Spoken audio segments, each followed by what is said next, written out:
Hello and welcome to Do the Right Thing, your weekly writing prompt podcast. I'm Matthias. And I'm Jarvis.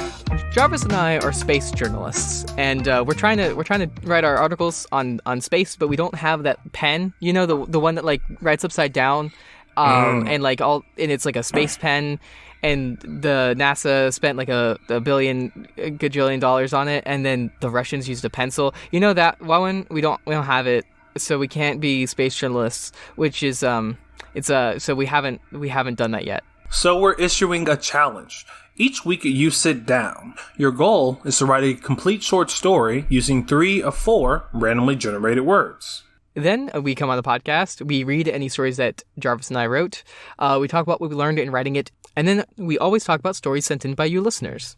Exactamundo. We're simply here to help you do the right thing. Doof Media Production. Woo!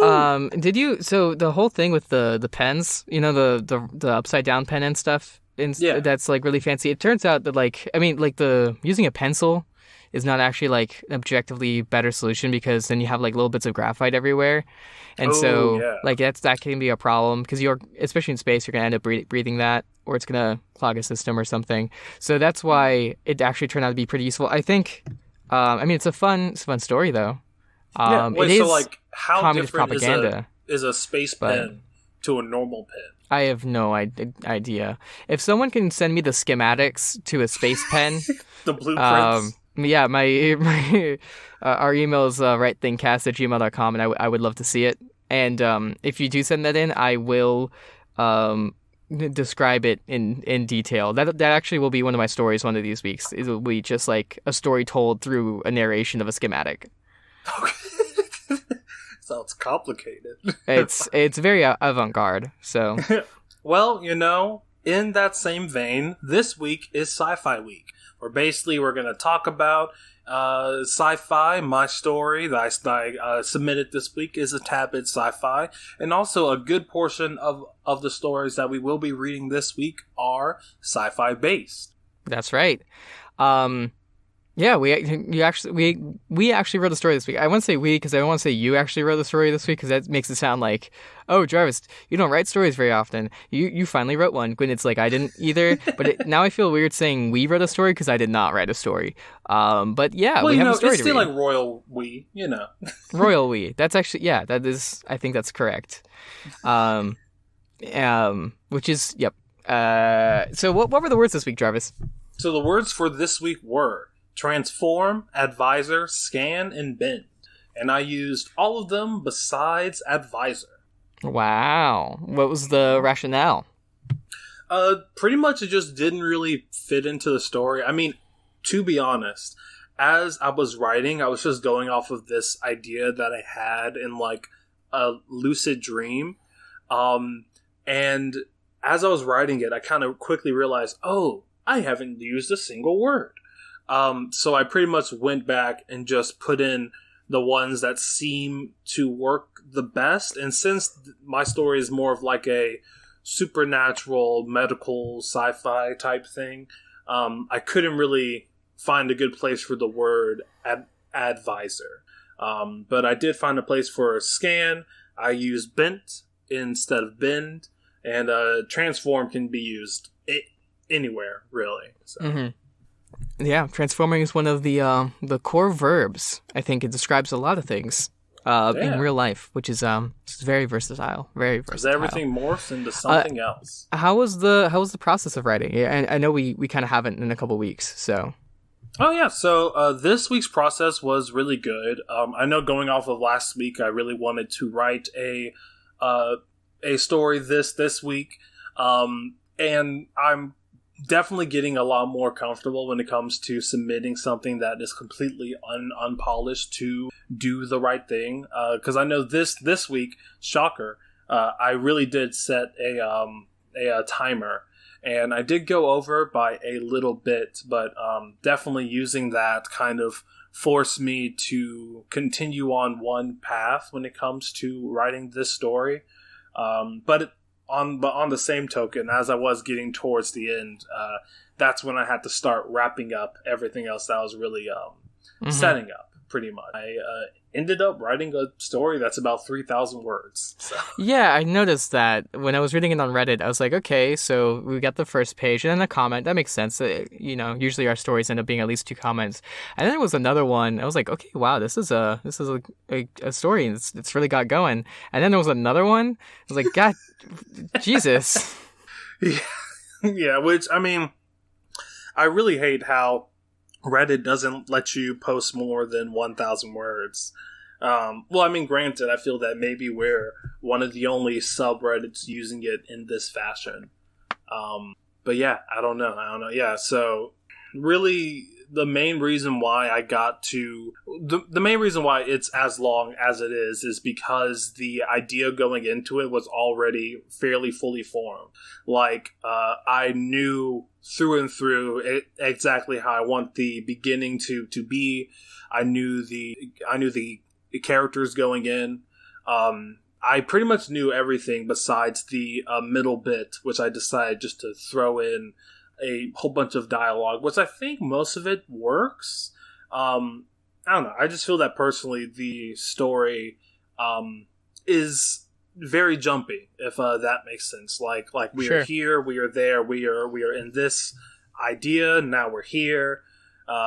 So I don't know. I think definitely on a second run, if I do choose to come back to this story, which I do hope. I think I have a lot of good ideas going this. I would definitely take a much slower time going through it. Mm-hmm. Yeah. Yeah.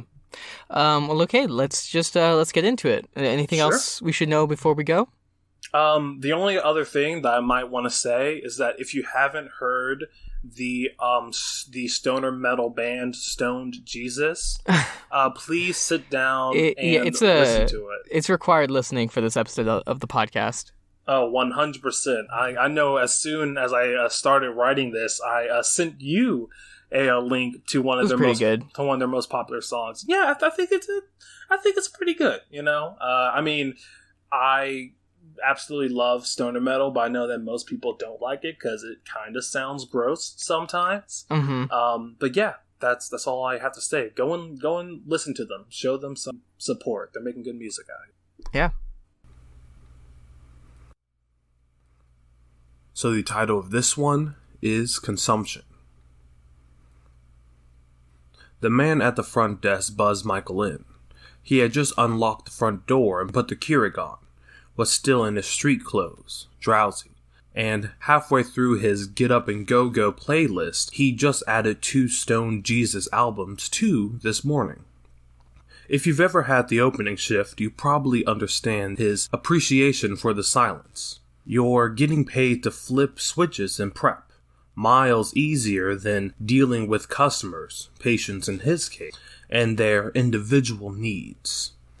So the frantic knocks on glass that reached through his headphones signaled a difficult day, but it couldn't hold a candle to what Michael was going through. It was like looking at a ghost. Surprisingly thin face fell into a round body. Pale, varicose skin ill-covered by a filled-out flannel. The front desk clerk was a tad terse. Short questions and not-so-hidden eye rolls. Heavy click-clacks on his keyboard and a petty game of not giving him a pen the first time. But it was the morning. Few hours west, it would still be midnight. So the clerk nor Michael weren't all too considerate of the other. The clerk passed him a sign-in sheet and motioned behind Michael. He turned to see a quaint waiting room equipped with 2 health-conscious vending machines, an older model TV that was still a flat screen, and a coffee maker that was probably out of filters. Michael looked back at the clerk with a raised eyebrow and flared nose. But already, the clerk turned to look over papers. Eventually, the doctor got in, buzzing past the 2-level front door with a laptop bag and enough Starbucks for everyone. He was a tall man with short curly hair, had Coke bottle glasses that aren't as distracting as you might think. "Hey, Gavin." The doctor's smile was infectious and porcelain, pulling the clerk, Gavin, away from his phone and into the day. "Mornin'. How'd movin' go?" The doc stopped by the front desk and passed a mocha cappuccino to Gavin. Then he fished round his coat pockets for sugars and cream. It wasn't cold outside. In fact, summer was still in full swing. But the doctor's bomber jacket, thick khakis, and beanie cleverly hid his square lab coat button-down and tie the youth in him wouldn't be caught dead wearing. It went okay, Dr. Mathers. Your buddies really helped out. There was no way I could have handled those stairs by myself. Hey, Dr. Mathers raised his cup to signal a cheers. I keep good people. Gavin clinked their cups and took a swig. You're bringing favors for the Stone Jesus concert tonight, right? Don't worry about it. Shit's gonna be revolutionary, dude. Been listening to them for months. I'm hyped to see what they sound like live. That's why I like to hear. And godly, Gavin. Some divine intervention shit. They chuckled a bit before Dr. Mathers noticed a strange body in the waiting room. He peered an eye back to not be noticed, and spotted Michael on the far corner floor with his body against the vending machine. He was nuzzled in good, one arm wrapped around the back, legs limp with a curled spine and eyes to the sky. He was unconscious, mentally, not physically, as if the lights were on but no one was home. My 4 a.m.? Gavin nodded with wide eyes and an uncomfortable smile, showing some sense of empathy. Michael was sat down on a cozy tan couch in the middle of a mid-tier loft. Still in a comatose-like state, the only movement he could muster was a methodical back-and-forth brush on the couch cushion, one of those stitched, rigid couches that locked in smell. Plush. But come a year from now, it'll be tossed on the street. For now, the couch added a muted color to the loft. The reds of the kitchen, the mahogany tones of the living room table, and whites of the dining room balanced nicely with the green flower beds next to the window, a window that covered the entire north wall. Even though he wasn't paying attention, Michael didn't expect to be there so long. The night of morning turned to day, and now encroached on mid-evening. But it was all well spent. Dr. Mathers ran numerous tests on Michael, from cognitive function to ear and eye checks. Michael blinking in and out periodically enough to say sorry when he was gone for too long. An hour ago, Dr. Mathers left to go over some things. Not before asking Michael to strip his shirt and attach a multitude of patches and nodes to his sides, cheeks, chest, neck, and head. The multitude of tan patches and wiring culminated in a metallic net that was placed square around the crown of his head. Michael blinked in, felt the wires and cold steel tickle his bare skin. His eyes followed the wires back behind the couch, to the kitchen and over a marble countertop island, a wooden box, some sort of conduit, took in the multicolored wires from the left and spit out rubbered black wires from the right. The new wires led into a adjacent room that was slightly ajar. Not much could be said about the room, primarily because it was fairly closed. But Michael notes the balloon screen glow that crept out of the room. His eyes then hopped to a bundle of wires leaving the room, around the baseboards of the loft, and ending on the other side of the table. On the floor in front of Michael, the wires fed into a small collection of metal boxes, each with black knobs and gray dials, digital displays that blinked in an orange font, 12 a.m. If it weren't for the black wires and steel cords bleeding from them, the VCR-esque boxes would have formed a perfect V in front of the iron cart these devices fed into. A gray CRT TV stared back at Michael. The rounded bulge of the screen distorted his reflection and sucked the light from the room as if a funhouse would do to its patrons. The black fisheye screen was cased in a foggy gray box that was surprisingly clean, held together by oversized screws and faith alone. The whole operation sat atop a metal cart that was filled with power surges. external chargers, and even a mini construction generator that was totally not stolen. A bit rinky-dink, a bit professional. As far as Michael was concerned, it was definitely one of the more interesting offices he's been in. Michael blinked out. Whatever info his eyes were taking in, how the lost setup raised his brow, and the old tech made him smile, all went blank. That's when Dr. Mathers walked in. He came from the back room in the kitchen, hurried in with a stack of papers. Sorry we took so long. A lot to go over. You thirsty, Mike? No answer. Dr. Mathers stopped in the kitchen, noticed how Michael hadn't moved from his spot at all, and walked over to the wooden box that transformed the wires. There was a recess built into it, used to mess around with the wires and such, but the doctor built a tiny transmitter and numbered dial in it, ranging from 1 to 3,000. He kept an eye on Michael as he raised the dial. 1, 2, 20, 40, growing a hum with each increment. At 1,230, Michael kicked back to life, grabbing his head as if a pain was coming on. Ooh, sorry. Dr. Mathers turned the device down to a comfortable 1129 and crossed the loft to Michael, who was now more awake than ever. He patted the teen on the back and sat in an adjacent tan chair, leaning in, relaxed, and handed him a few papers. There's a lot of jargon in there, so don't bother reading it if you don't want to. But I thought you should have a copy. Michael flipped a couple of pages and quickly lost interest. Thanks.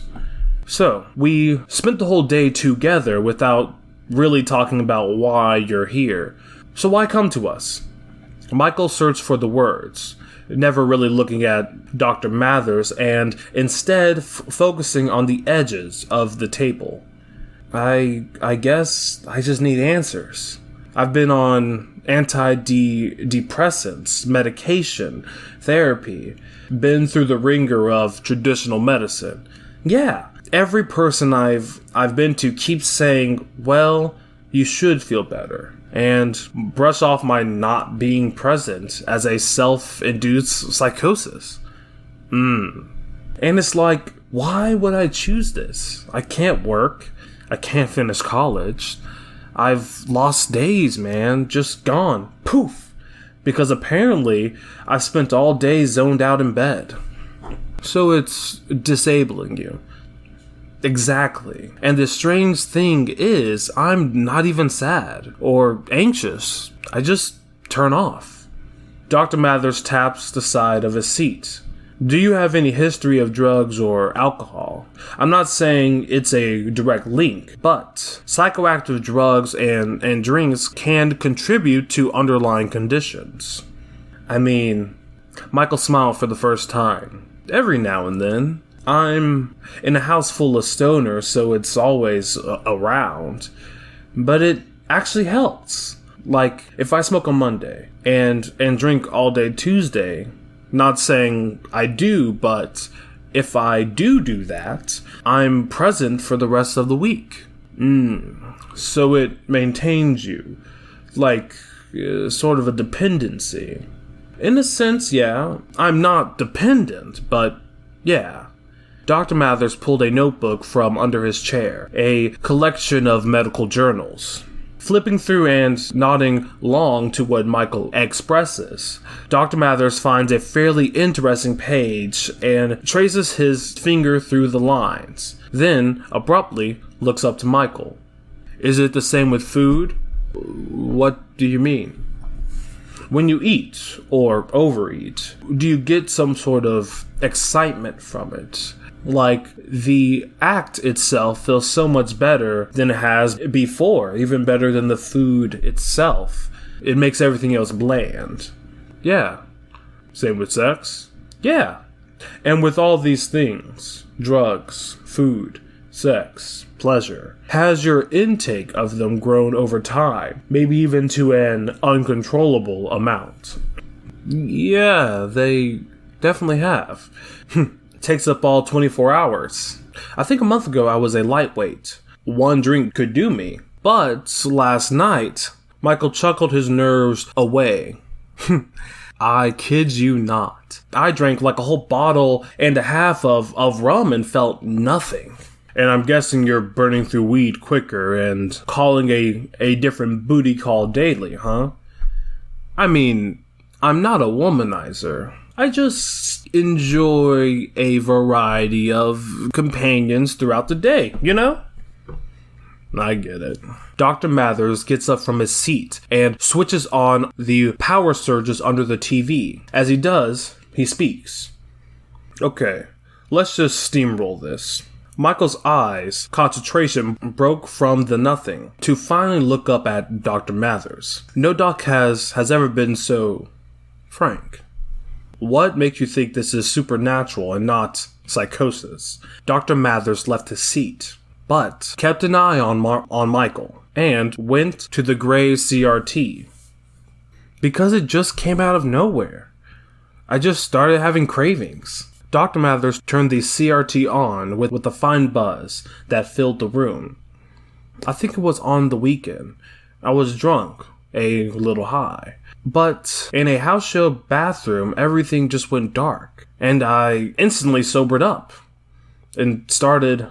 Michael stopped abruptly. His eyes went to work, darting and jetting around through lucid blinks. Mike? Dr. Mathers turned back.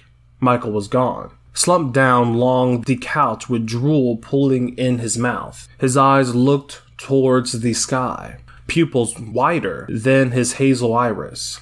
Then the tears came. Dark matter weighed too heavy for his lids and bent them back, popping at the seams. That was all the confirmation he needed. So, Dr. Mathers pulled a joystick from behind the cart and pressed one of the two buttons labeled on. The CRT whizzed, banged, and sparked on, as if the wiring was faulty to begin with.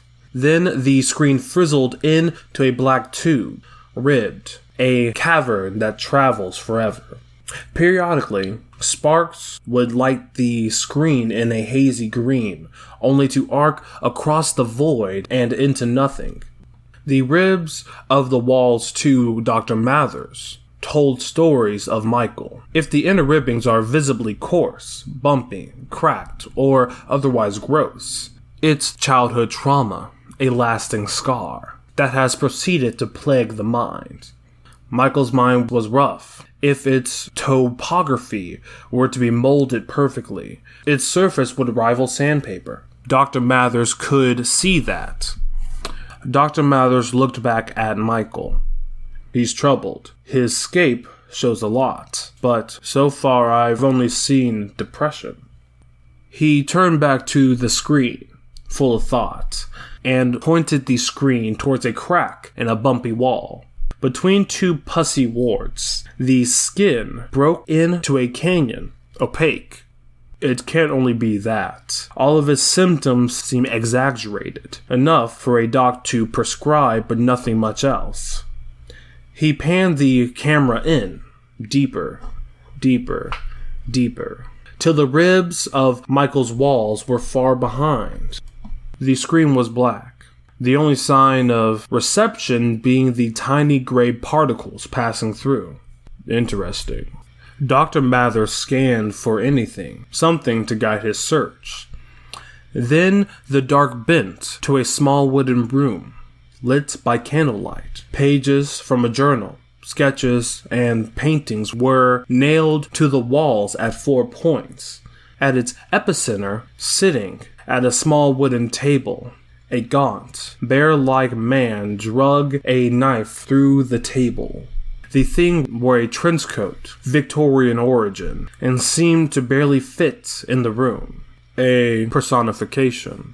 The audio coming from the CRT lost its buzz, the hum of Michael's scape, and resided in a deafening silence.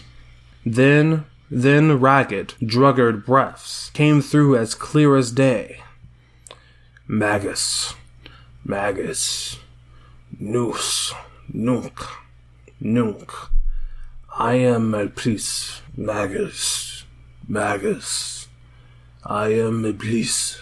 It spoke in whispers, but enough to make out. Then its gaze wandered from the table to the paintings and pages. Its eyes were black, no pupil or iris, but it did have a gaze. A gaze that eventually found Dr. Mathers. A smile. A peeping Tom. Worming. Entrius. Cum non bib ant mecomento mihi. It started to cry, roll around in its seats and wailing as if hot needles went into his brain. Da mihi brib. Mihi mecomento deleterio. Per conme. Facture. Magus tanto. Magus. It turned back around, putting knife to table once more. Lucius. Anios. Secata. Pop. Smoke sputtered from the CRT, and even the box across the room broke a gear. He was kicked out. What was that? Dr. Mathers looked back at Michael. He was out for the long run.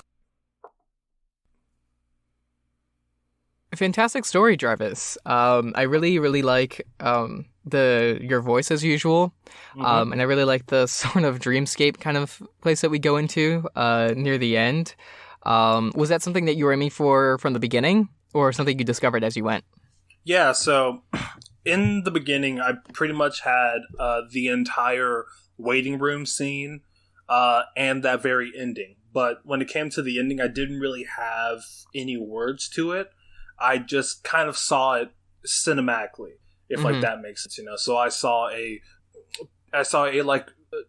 picture of it, and I knew how I wanted the quote unquote camera to kind of move and traverse this non-physical space.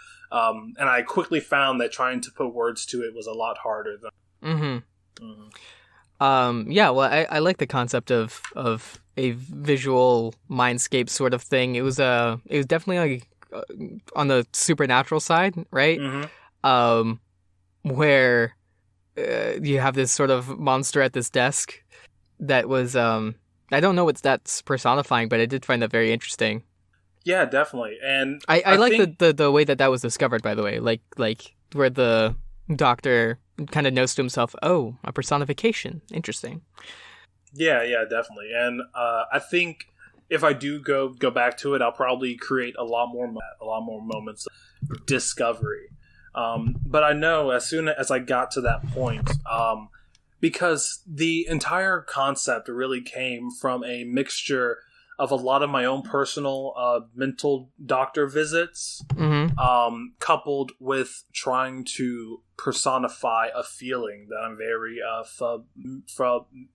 familiar with. This idea that as you kind of delve further down certain paths, you start to becoming more of a being of consumption, to drink, to smoke, do these things that cause you pleasure, without any regard to the personal toll that it's really. So that's kind of the base concept. And I feel that going back and like reading it, that concept didn't really come into play or even conceptualize until the very end. So that's definitely something I would probably put in the beginning. And of course, I had no clue how to describe this beast. I just kind of went for a Victorian style, mostly because I've been playing Bloodborne, and that's just stuck in my brain. Sure. One thing here is that I found the Mindscape scene a lot more interesting than the first one. So I almost wonder if on a rewrite you could just open in that place and then expand it more before we get to the dreamscape. Yeah. So you would have an opportunity to more explain like what this thing is, right? Because I wasn't entirely sure like how real to take it. I think part of it is that once we were doing it, it was kind of like there was several premises being thrown at me at once. Yes. Where there was the idea of scape, there was the idea of these ridges, the cracks, all that. Right. And that like so it's like one there are supernatural things. 2, we can use a CRT monitor, among other things, to do the scan. And 3 is that these things are like personified in this strange like transmedical sort of way, like partly medical, partly visual and stuff. So I think just taking more time to spread that out might have helped. Having the characters sort of discuss, oh yeah, this is a supernatural thing but it works, and here's something to expect maybe, or something like that. Yeah, and I feel that the reason why it's kind of like that is because I was bouncing between two different ideas, right? So at first, when I was writing the beginning between Gavin and Dr. Mathers, I was already thinking of a scene of them being at the concert, right? And just like seeing how these two characters were to coincide in a totally different setting to kind of get deeper within those main characters. Because I know as I kept going, I slowly started making Dr. Mathers more of a main character than Michael. I think I felt that too. Yeah, which I don't know if that was really the right choice, and if it was, then I would completely change the beginning in a sense to kind of focus a lot more on the psyche of this doctor. I mean, he did seem more interesting as a. Oh yeah. Part of it is that a character who's depressed is kind of almost always going to end up like a little bit less interesting, because that's the nature of depression. And also, he is. Also, Michael is like blinking out, you know. Yeah. So he's delving into this kind of like headspace where he's not even. And then I was trying not to do that sort of exposition dump, right? Where the action of the scene has to pause so I can tell the audience what is happening. Right. Which, I mean, there are certain points where that is needed. Like I know they do it in every anime, right? Like, okay, well that's a bad thing about anime. That's not a good example. Well, okay. It's again like a mixed bag, right? Because yes, it does stop the action, but it also lets you look at what is happening when there is action. It helps you look at it in a different light, you know. So instead of you focusing on, wow, he's punching really fast, it's like, oh, he's using up his fucking chakra to transmutate a sword or something like that. So I mean, I do feel that they do serve a purpose. I just personally didn't want to do that because I don't always like it, and I feel that that's why I don't think it's good. Yeah, I feel that it's definitely like a crutch that a lot of writers do end up using.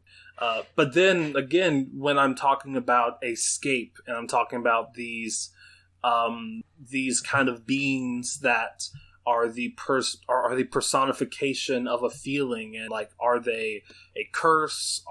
Did they infect this person? And then also what the tech is. These are all things that I do have to explain, but I was having a hard time basically choosing where to explain that, so I just did. Yeah, I think that was the thing. Like a lot of it is shown, right? Like the going into the mindscape, and especially seeing like the personification thing. It's like I do like that. I guess my question that I ended up like just wanting an answer to was sort of like how is this sort of camera view like where is this camera basically? Like, I know it's not like a physical camera, but like, is this like literally like this is what the inside of his brain looks like, or is this like a software that puts together a bunch of things, or is this actually more of an entirely supernatural, magical sort of device?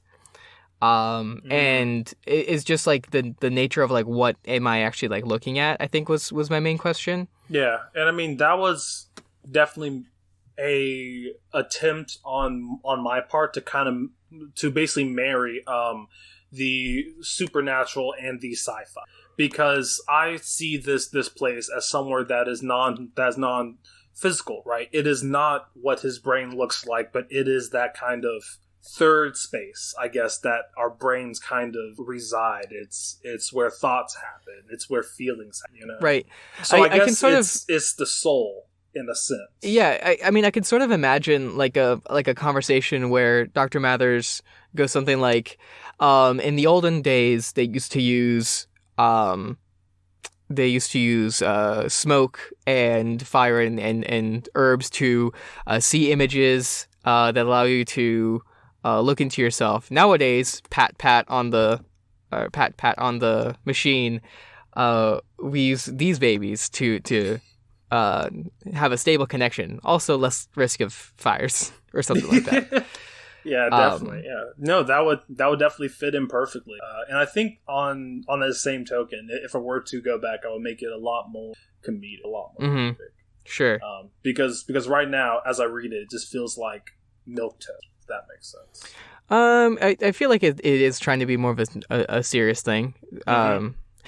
So another thing is, of course, the sort of like a conflicting character of Dr. Mathers, where he seems like a full-on stoner, like not only in that he's talking about Stone Jesus concerts to his coworker, to his employee, but he's also like when he's talking about alcohol and weed to our main character, he sounds like he's using street slang rather than like doctor speak, right? He's not saying the word marijuana. He's using and so I think that was part of it where I was like, I don't know how I'm supposed to be imagining this character, because it seemed like a street character put into a lab coat kind of. So I think I don't know if you could, like, if you wanted to lean into it more, or either make him more of a professional doctor, or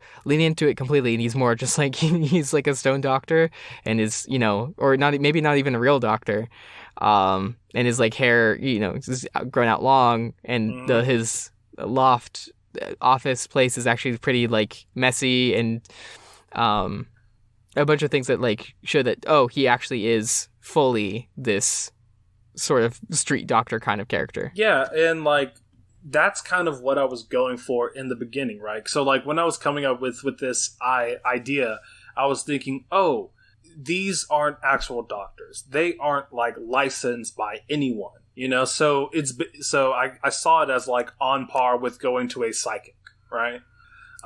Which I didn't really make that plain within the writing. Mostly because I did run out of time. But yeah, I really do like your suggestion of leaning into it, making this doctor even more of just like a streetwalker, right? Yeah.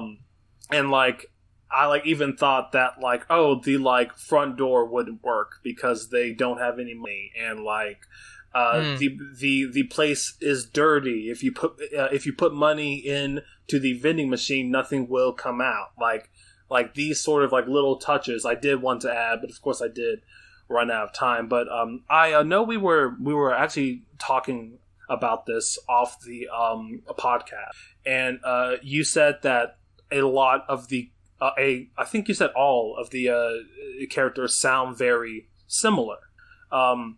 Which that's almost what I was going for, but not to the extent that it is on the page. I do want Gavin and Dr. Mathers to kind of have this sort of like candor going on, but I did notice how Dr. Mathers was talking very similar to how Michael did. So I mean, definitely going through on a second run, I will probably lean Dr. Mathers even further on to the quote-unquote stoner side, right? And have him talk a lot more about things that are metaphysical and stuff like that. Yeah. Like making it so he's more in touch with all of that than Michael is, because it seems like they were very much just on the same page. Yeah. On the other end, I really like the main theme that you're talking about here. I like that discussion about how for this character's depression, it's not just the zoning out. It's also like more and more just the hedonism and like that being the only way to feel. I like the statement where he's like, yeah, if I smoke all of Monday and then drink all of Tuesday, I'll be fine for the rest of the week, but I'm not like dependent or anything. Yeah. Which I was like, yeah, sure, buddy. Yeah. Which, I mean, I feel the reason why I like those moments the most is because those were drawing the most off of my personal life, like I had somewhere that I was going with it, and I knew the feeling that I was trying to describe. So definitely, if I ever kind of look at this piece again, I will want to bring that across even more, and just kind of, I don't know, like, even though I do want a steeper sci-fi edge, I think some of the places that this story kind of shines, beyond the like kind of like mindscape, is the subtle realism that I'm trying to go for. And I think I need to bring that across even more so that people will actually like read through past the beginning bit, past the fucking like 3 giant paragraphs of just describing this room and the wires and where they are going, which I thought was cool, but it completely halts the story in a sense. I mean, I didn't think it was so bad, but I mean, I did really like the image of it. But yeah, it was probably a little bit too specific at times. Like, specifically when we were talking about like where the wires were going and stuff. Mm-hmm. Like, I would have been happy with like, there was a tangle of colored wires and black ones or whatever. Yeah. Yeah. But yeah, well, I mean, you wrote a freaking lot. That's always an accomplishment. Mm-hmm. Definitely. And I mean, I think that's solely because like I did have that time limit, right? And I was trying to crank out as much as possible, as quick as possible. And I know I really talk about this every week, but it definitely felt like I was rolling a ball down a hill. And then like as it kept getting faster, that's when more scenes kind of pulled into my mind, more lines of dialogue. I was slowly getting into it, which feels great. Especially that since for me, it's been really hard to really sit down and write on a lot of my longer pieces, because I am super busy. Right. But no, I think like definitely doing the right thing this week basically gave me the power back of kind of why I want to write. So yeah, that's very awesome. Beneficial. That's awesome. Yeah, I mean, when we say like write what you know, we don't mean it like literally. Mm-hmm. We don't mean, if you're working as a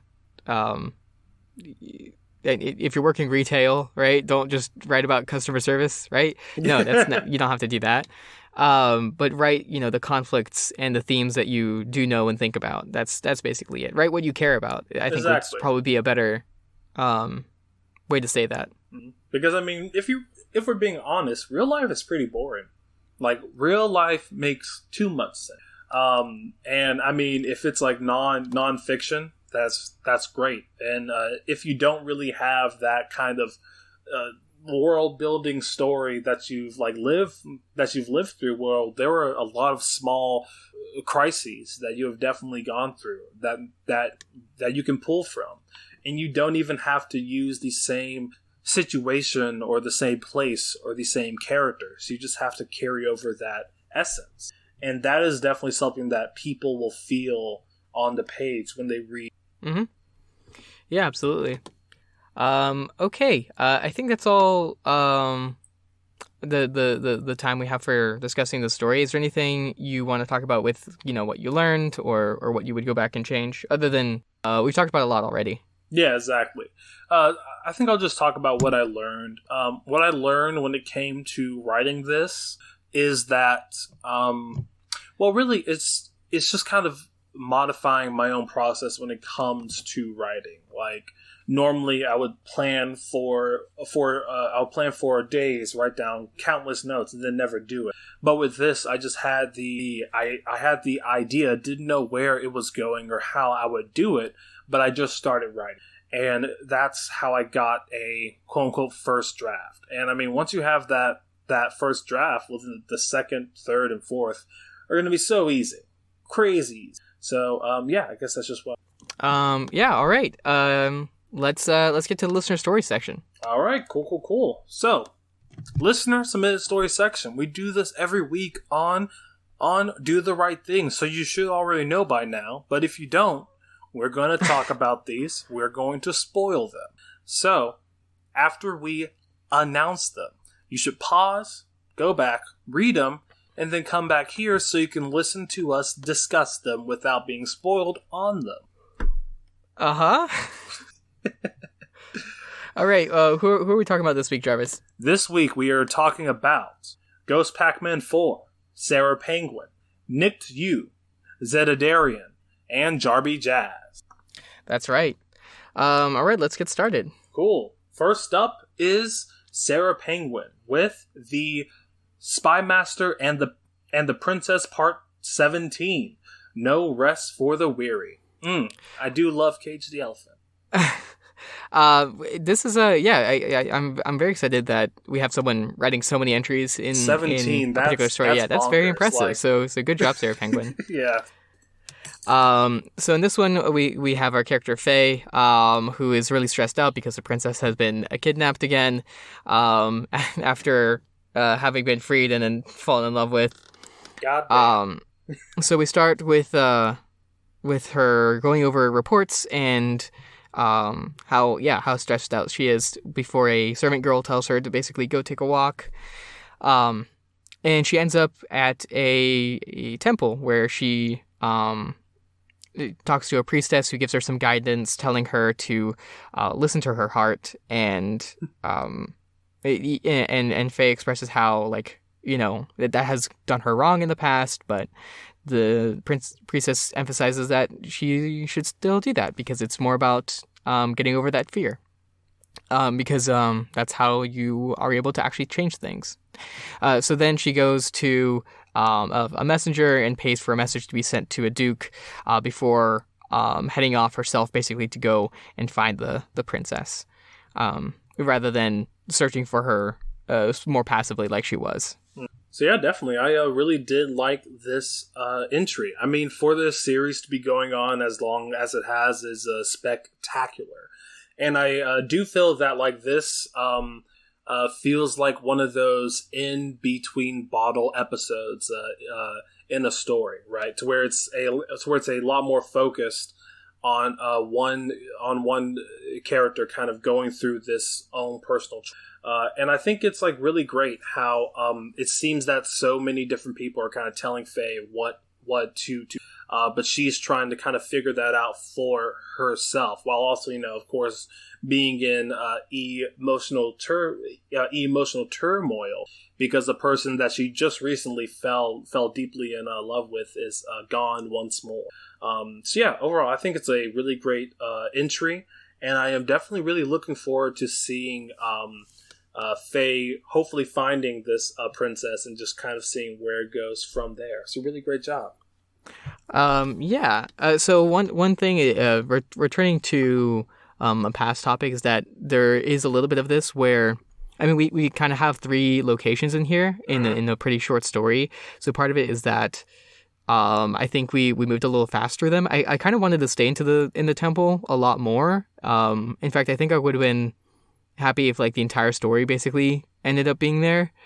You know, not necessarily only talking about only the conversation with the priestess, but also just, like, you know, what is Faye feeling here? Is she, you know, how does she feel that she's actually, you know, praying to this goddess, or is it more of a, like, this is a place to get guidance, and more, like, express some of her feelings there, so that when we talk about, you know, following her heart and stuff, we kind of already know what her heart is thinking.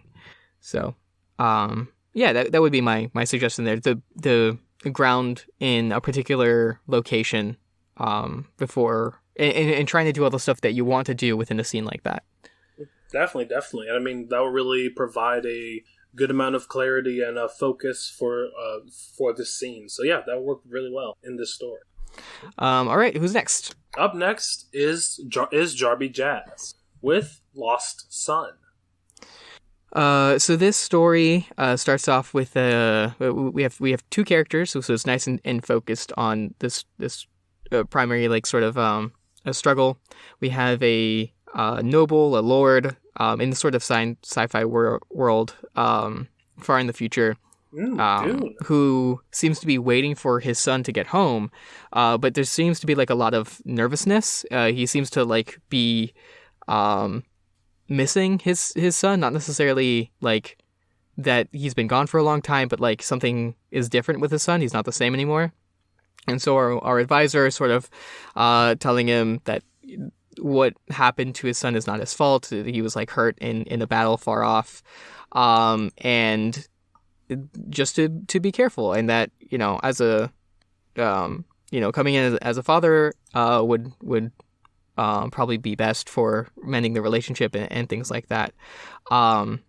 And so one thing is that it's a little vague on what some things are, but I did just like I could tell like the pain that Callum the Lord is in, and how much our main character sort of cares about him and sees like that pain, which I really like that part. Yeah, definitely. And I think this story starts off in a very interesting place that like really grabs you. How Callum has set up this beautifully elegant dinner, and then the advisor just straight up telling him you're doing too much. And I think that like really tells you what their dynamic really is, just like right off the bat, which I really love, and it kind of allows me as a reader to already know something about these characters before I really know anything about them. And then, you know, as we're going through the story, we are getting so much more about this past war, about kind of what their country has been through, but also how this is affecting his son. And yeah, overall, I just really love the focus of this story. Like, it's not trying to tell the story of the whole kingdom. It's just trying to focus on these few relationships and how they are changing and what people are doing to kind of maintain what kind of used to be there. So yeah, I just really like it, and like, honestly, if you have any plans of making this longer or like rewriting it, I would love to see it, to see where you really take this dynamic. Yeah, Jarby Jazz in their comment talks about how they sort of discovered what this is about as they went. And I think I love when that happens. I think if you go back and edit with this with the goal in mind of like this being that conflict of like missing their son and being really nervous about seeing him again, and all the whole like what exactly are they nervous about and things like that, I think would I think that would make for a really interesting story. Definitely. But thank you very much, Jarby Jazz. And up next is Nicked You with Orion. So this is an interesting story. We have our character, our narrator, who's kind of walking through an apocalyptic sort of wasteland, and they're in a sort of environment suit. They can't actually breathe the air out there, and it just seems like a really horrid outside place. But eventually they get over a hill and they see Orion, which is sort of a city that they can live in, set on this far off planet, and it has clean water and air and food and life and safety. But the main thing that this job that they're taking of going outside is appreciation of being able to sort of view it in perspective. So they finish their job, which is just to collect a sample, and they go home. And we get shown of just how much of a struggle it is to live here. The decontamination chamber scanned me and my suit thoroughly, then cleansed us both. Then it scanned us again. Then it cleansed us. After about an hour, I was finally permitted to leave. So it was like an amusing way to show that. So we kind of understand that while this is a struggle and most of their pay is like going to their family in the mines, so it's bad. And Eden is sort of like this place that all the rich people live, and they're sort of slaving away for them. In the end, they are satisfied that they're getting some funds and they can sort of have some hope for the future. Even though outside is a wasteland, and it will be a century before they have something like a crop that can grow outside. Yeah, so yeah, I really dug this story. I mean, I really like the prose. I think you did a fantastic job of describing this wasteland and making it pretty vivid to where like I can perfectly picture what this place does look like. And through that, you also gave us some really great world building. Never did it really dwell too much on what did happen. It focuses a lot more on the now, and I think that's really great. Seeing where the world has basically I think it's a new planet. Oh yeah, they're terraforming. Okay, yeah.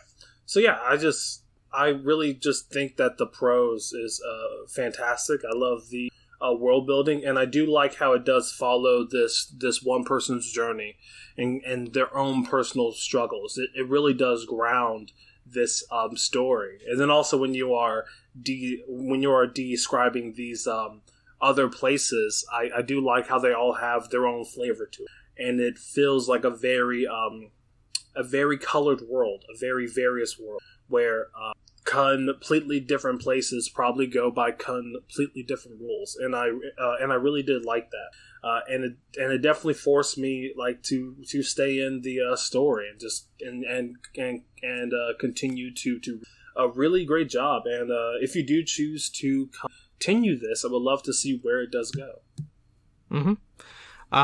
Yeah, I really enjoyed it. So thank you very much, Nick, to you. And up next is Ghost Pac-Man 4 with Berserker.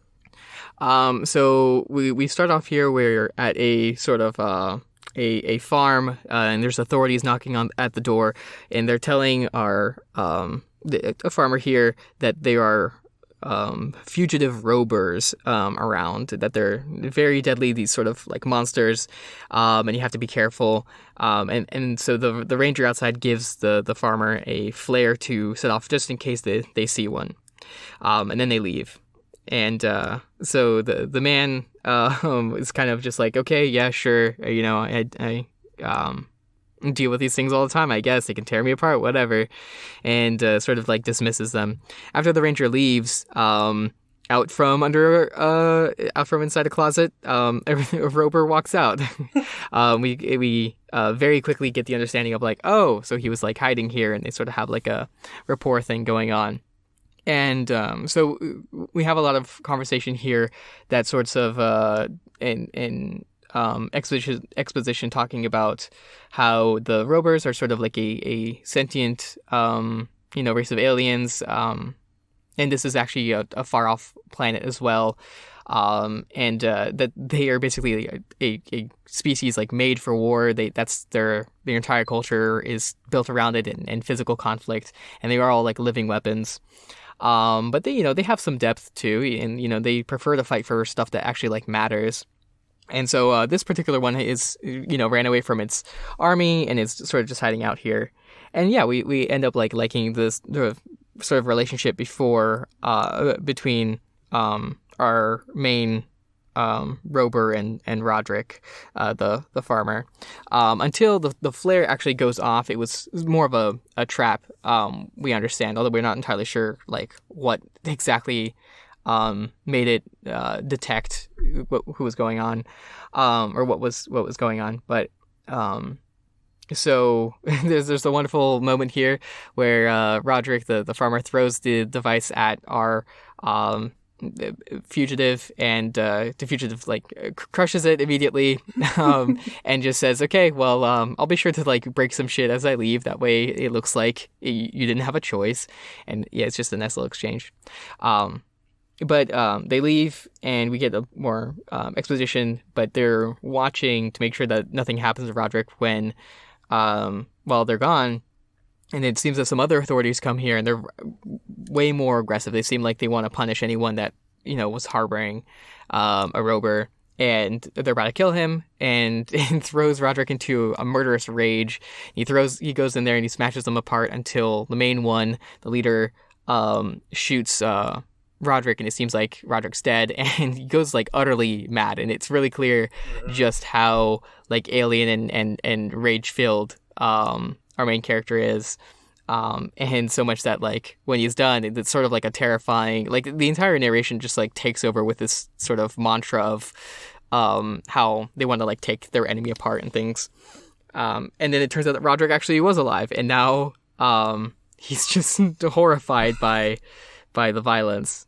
Yeah, so I think this story takes us on a ride throughout. The main character's name is Amma. I forgot it, and then I couldn't find it in the 2 seconds I scrolled through. So sorry about that. But I just think that the story takes us on such a great ride. I mean, in the beginning, it reminds me a lot of those sort of like door to door checks that you've seen in like every movie about the Holocaust. And I think that it was done very well, and you got a very clear sense of like how this world sort of works, and who the authorities are, and like why you should kind of look at them with a sense of fear. And then going through, of course, all of the dialogue does really great world building, and just telling us where we are when we are, and like how we should view this story. And I think the part that like really gets me is when Amma does go into that murderous rage. I think it's done so well. It's gruesome, it's gratuitous, and I really do like how there is that like sort of maddening mantra going over and over. I think it's like every other paragraph is either like rip and tear, or like break them down till they can't move, or like rip them apart until they wish they were dead. And I think that was just done so well to really show us how like crazy, how much this character of Amma is just a berserker, and how he can chow through anything. And I think it was done really, really well. So yeah, really great job. Yeah, I really enjoyed just how sort of alien that perspective was. Mm-hmm. And it's pretty understandable why Roderick would be so horrified.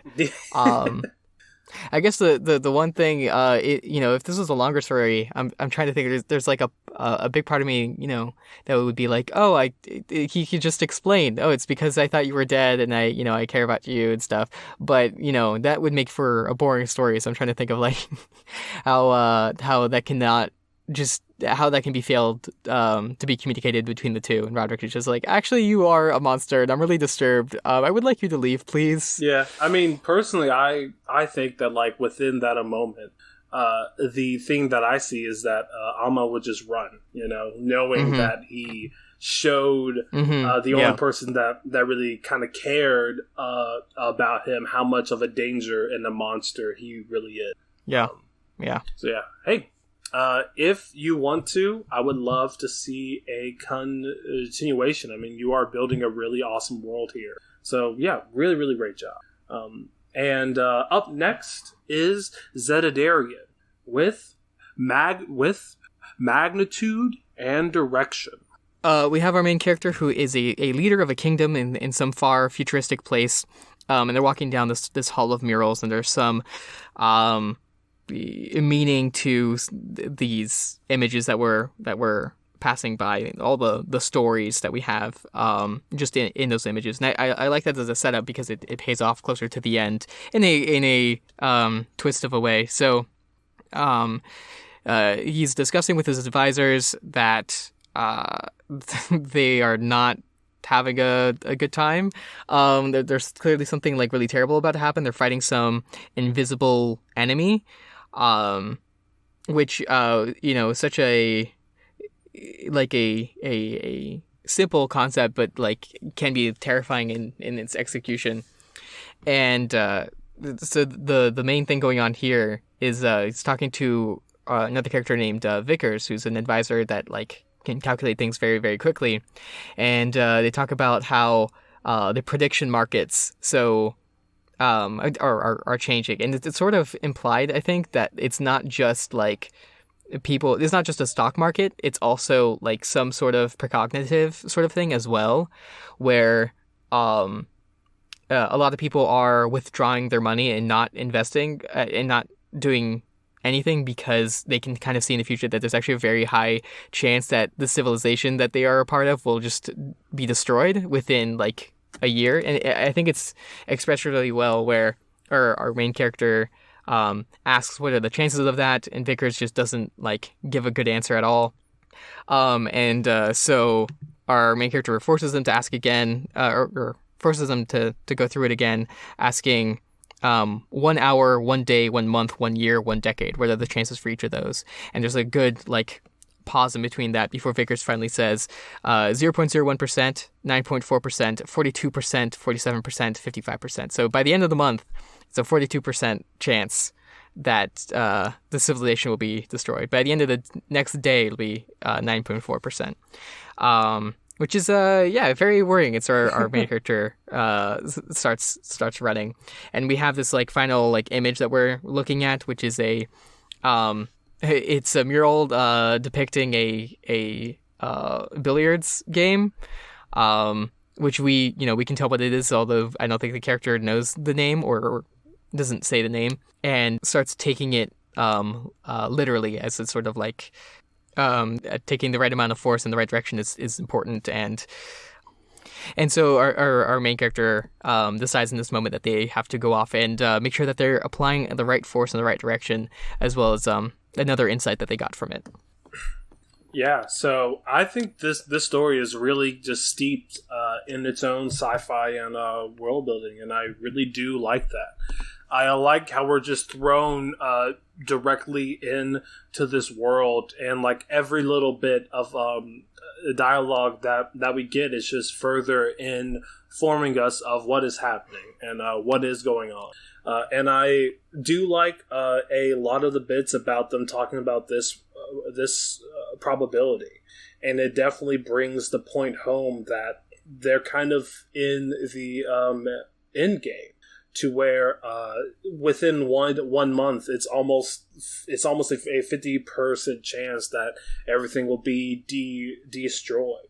So yeah, I just think that this story definitely brings across a really great dire tone to it that really pulls you in, and halfway feel sorry for these characters while also personally trying to come up with how could they possibly find their way out of this. So yeah, I think it's really great. I think the prose brings this tone across perfectly, and I really loved reading it. So great job.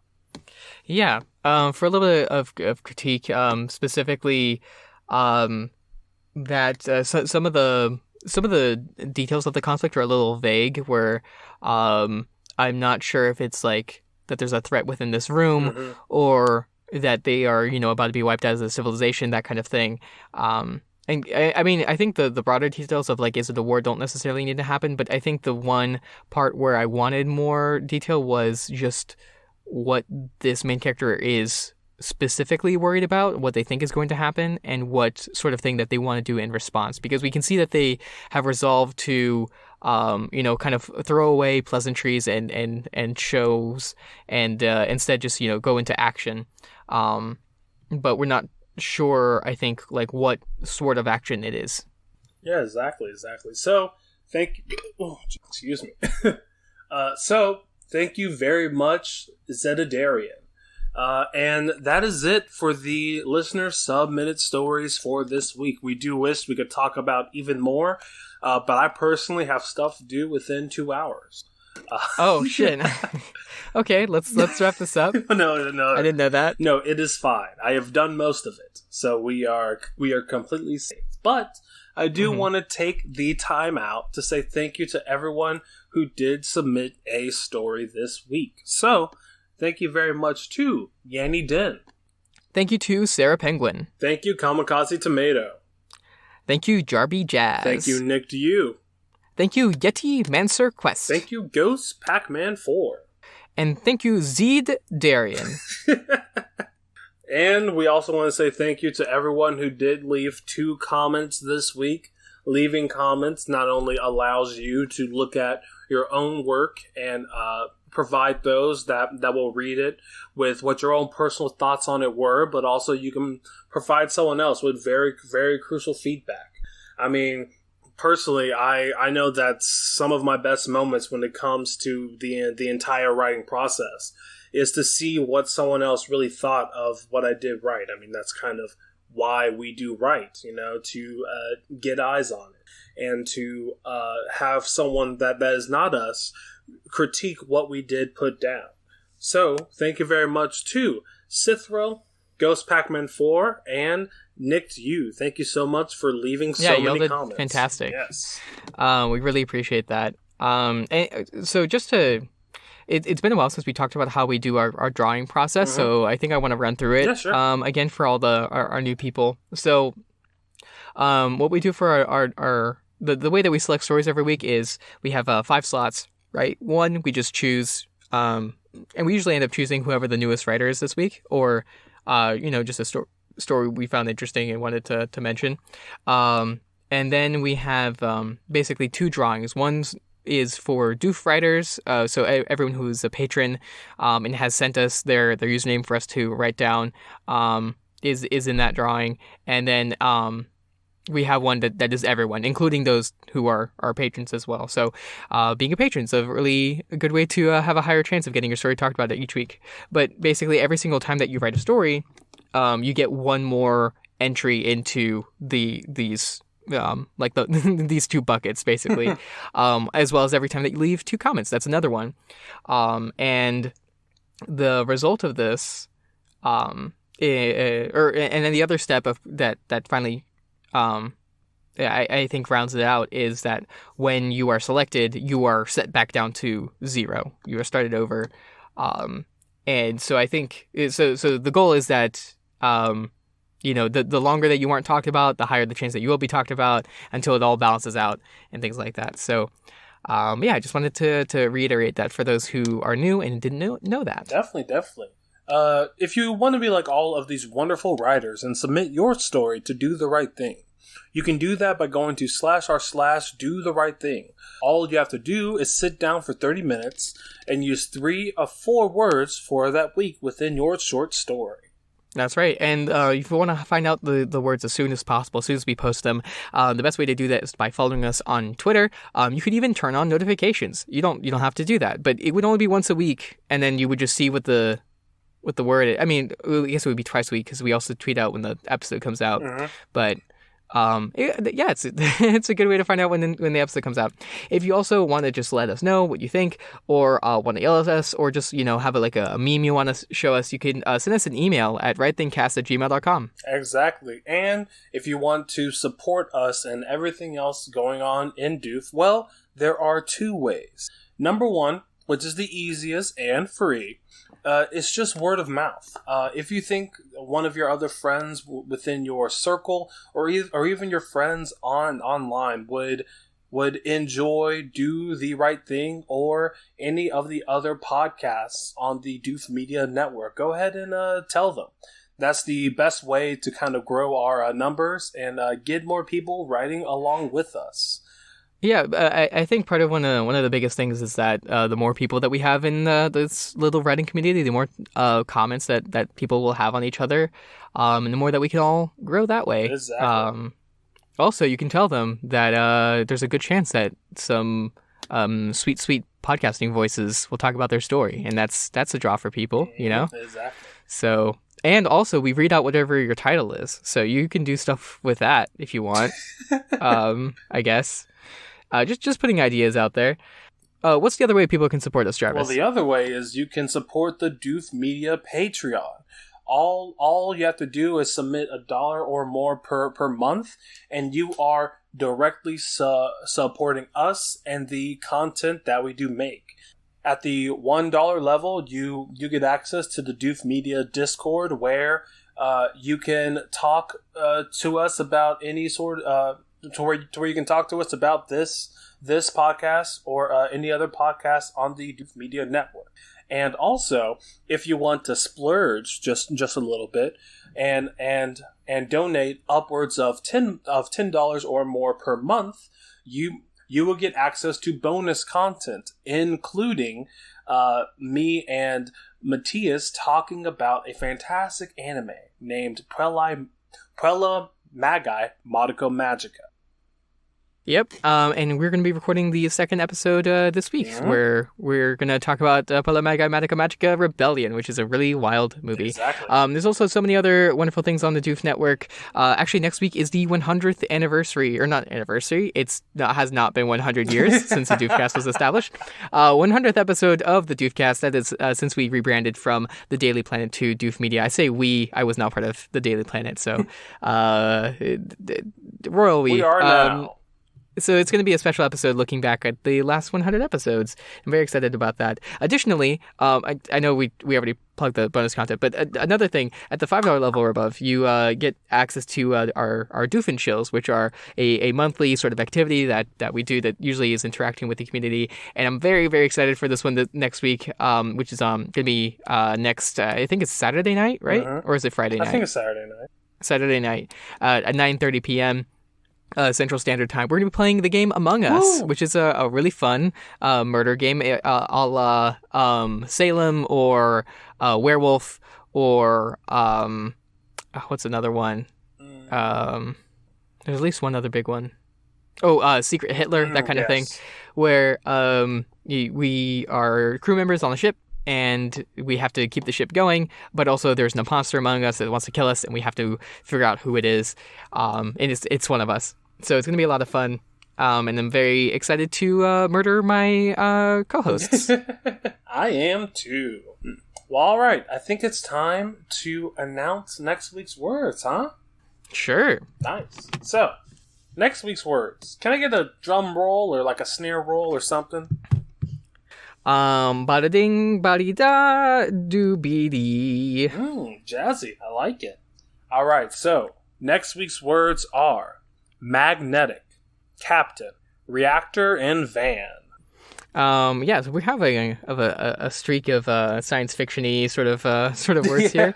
So magnetic, as in magnetism, obviously, but also you can use it in the metaphorical sense of some like your eyes being drawn to something with a magnetism, or someone has a certain magnetism about them. People are drawn to them, and that can be like a romantic sense or just like a leadership sense, or anything else.